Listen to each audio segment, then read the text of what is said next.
Tempo agora para a análise com Eduardo Batista Correia, analista político. Eduardo, muito boa tarde, seja muito bem-vindo. Boa tarde.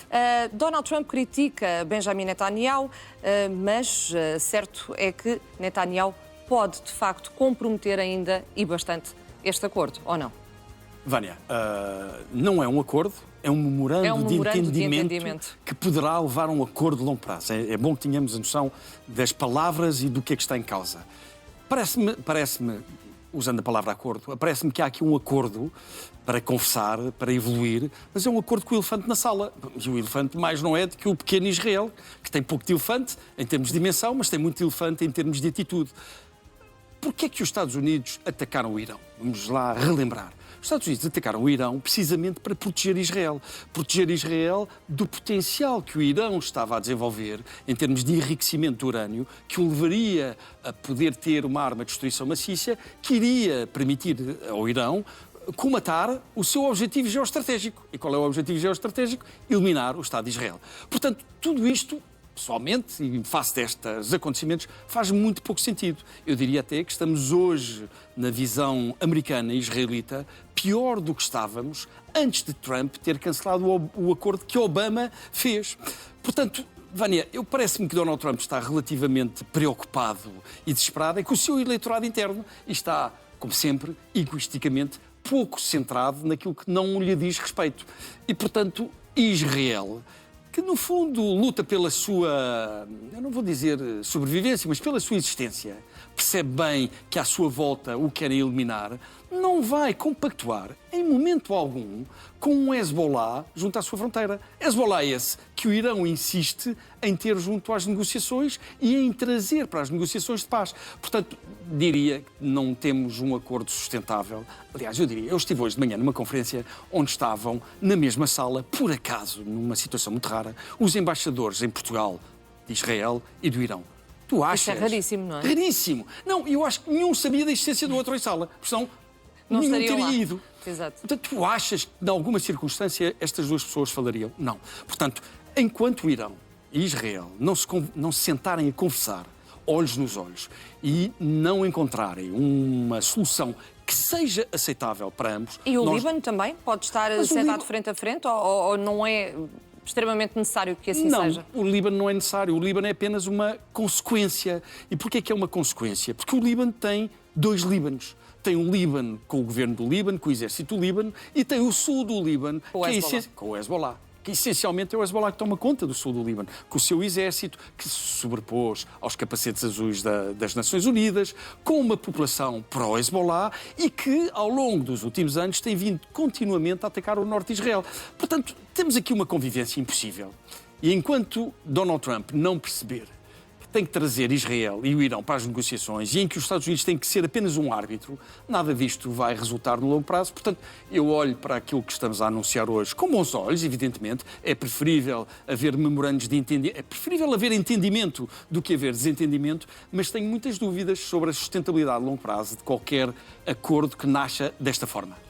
Mas quais é que são os pontos mais sensíveis deste memorando de entendimento, já que ainda não se pode falar de acordo, além desta questão libanesa, daquilo que se passa no Líbano com Israel, quais é que são os pontos mais frágeis? Bom, o Líbano, no sul do Líbano, nós podemos ver o sul do Líbano como uma região autónoma iraniana, basicamente. E, portanto, obviamente que para Israel é ter o Irão na sua fronteira e ter, no fundo, ataques provenientes do Irão, de um proxy, do Hezbollah, na sua fronteira. Esse é um ponto hipersensível, diria porventura o mais sensível para Netanyahu. Depois temos os outros, o enriquecimento do urânio, que no fundo ameaça Israel, e temos da perspectiva do Irão a capacidade de continuar a controlar da forma como tem controlado, bastante estrangulada, o Estreito de Hormuz, que afeta não só as economias do Golfo, mas olha, afeta-nos a nós, europeus, com o preço do petróleo, portanto afeta todo o mundo, e por fim, obviamente, o regime islâmico. Relembrar que no início, em fevereiro, destes ataques, havia em janeiro deste ano um conjunto de movimentações políticas no Irão com inúmeras milhares, dezenas, centenas de milhares de pessoas na rua a tentarem a mudança do regime. E, portanto, Netanyahu e Donald Trump acharam que era possível, com ataques fortíssimos militares, dar a volta ao regime. E queriam, de alguma forma, talvez libertar a população que estava a ser reprimida nessas manifestações. A consequência final seria essa, Vânia, libertar a população iraniana deste regime totalitário opressor. Ora bem, o que nós temos hoje é exatamente o contrário. Ou seja, temos um regime mais musculado, mais agressivo para com a oposição, mais agressivo fora de Teherão. Em Teherão ainda não acontece, os relatos que me dão de Teherão é que as mulheres continuam a poder andar sem lenço, mas fora de Teherão já começam novamente a ser perseguidas pela não utilização do lenço.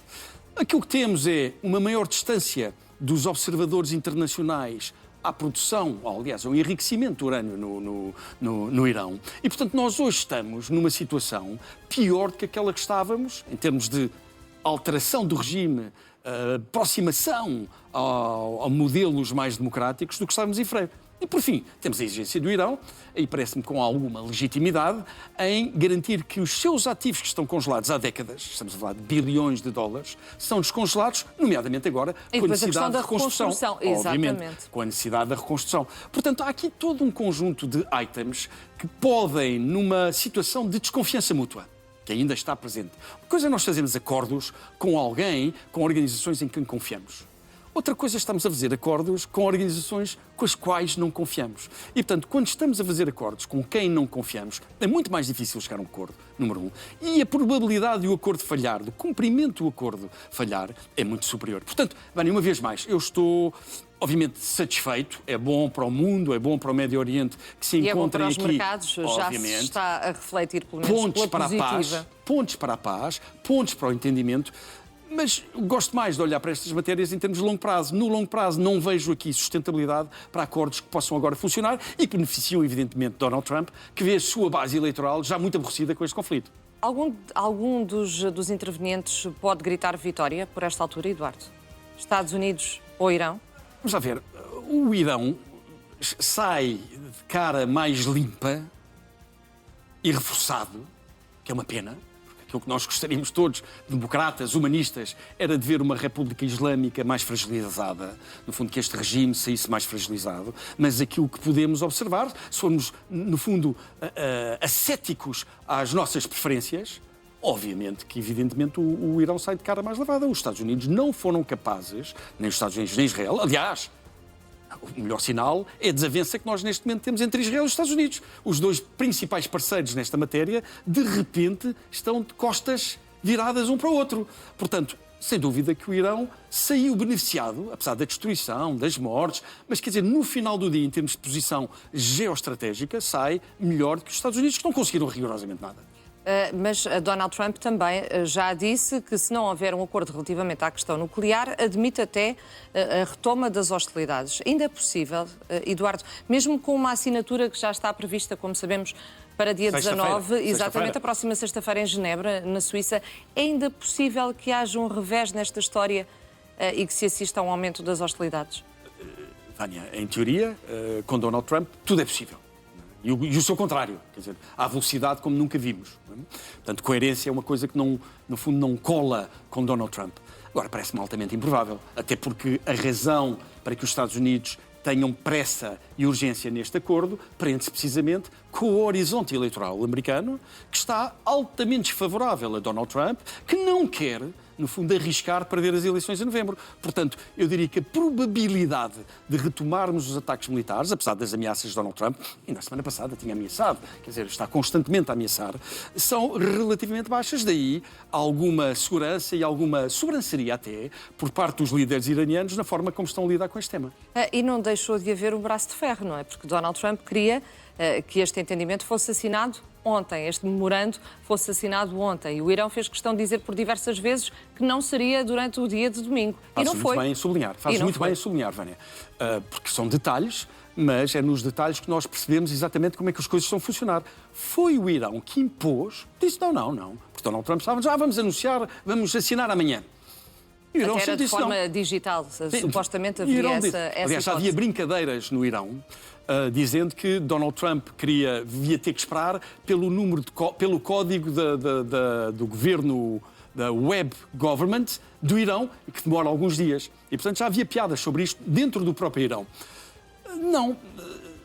Donald Trump apesar de ter um discurso radical e parecer para consumidor interno estar em controle da situação, a situação mostra-nos que não é assim. Foi o Irão que determinou, não assinamos já, não temos hipótese de assinar já, e quanto muito assinamos na sexta-feira, e aparentemente agora todos dizem que assinam na sexta-feira. Vamos ver o que acontece até sexta-feira. E vamos ver também o comportamento de Benjamin Netanyahu, até porque o Irão já voltou a reforçar que a questão do Líbano é de facto central para este memorando de entendimento. E Netanyahu não parece querer abrir mão disso. Não, porque para o Irão ter o seu proxy Hezbollah junto a Israel é um bocadinho como no xadrez, cheque ao rei. Exato. E, portanto, evidentemente que Israel vê a sua população. Israel é um país pequenino, mini. Eu digo várias vezes. Aqui, quer dizer, é do tamanho do nosso Alentejo, até ligeiramente mais pequeno. Portanto, a população do norte de Israel está constantemente a viver fora de casa. Porquê? Porque é ameaçada pelos mísseis que o Hezbollah... E são constantemente deslocados. E, portanto, para Israel é impensável continuar com uma situação destas. Portanto, em circunstância alguma, os israelitas vão permitir que o Hezbollah tenha capacidade e alcance ao seu território. Mas Trump vai conseguir convencer Netanyahu nesta altura, questão não. De costas voltadas? Nesta matéria não. Conhecendo a psicologia... Não é preciso conhecer a psicologia. Basta ver a história de Israel dos últimos 80 anos, que aliás a existência de Israel, para percebermos que Israel não vai permitir, não vai conviver com qualquer ameaça à sua população. Daí a sua força militar, a relembrar todas as meninas e todos os meninos, a partir dos 16, 17 anos, têm formação e frequência do serviço militar obrigatório. Eduardo, obrigada pela análise e boa tarde. Até breve.